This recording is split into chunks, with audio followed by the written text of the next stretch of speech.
Supreme court ने सानिया 9 मई के मुकदमे में नामजद 5 मुलजमान को जमानतें मंजूर कर ली। सानिया 9 मई के 5 मुलजमान की थाना न्यू टाउन लाहौर में दर्ज मुकदमे में जमानत मंजूर की गई।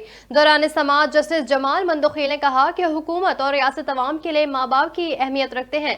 बच्चों को माँ बाप 2 थप्पड़ मार भी दें तो बाद में मना लेते हैं, कत्ल नहीं कर देते। सबको बंद कर देना मसले का हल नहीं। जस्टिस जमाल मंदोखिल ने रिमार्क दिए कि असल दहशतगर्दों को पकड़ते नहीं, रैली वालों को पीछे लगे हुए हैं। क्या हुकूमत के खिलाफ टायर जलाना बहुत बड़ा जुर्म है? जस्टिस हसन अजहर रिजवी ने कहा कि पुलिस की गवाही के अलावा कोई सबूत मौजूद नहीं। क्या बम धमाके करने वालों की साजिश कभी पकड़ी गई? असल दहशतगर्दों की साजिश पकड़े तो कोई शहीद न हो। तफ्तीशी अफसर ने अदालत को बताया कि मुलजिमान के खिलाफ मुकदमा दर्ज किया, फिर मौके पर जाकर गिरफ्तारी की।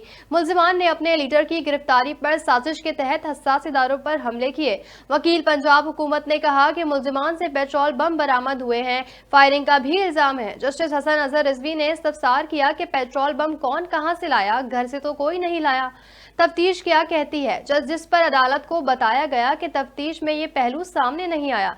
स्पेशल ब्रांच लाहौर का एक हेड कांस्टेबल भी गवाह है। न्यूज़ स्टूडियो से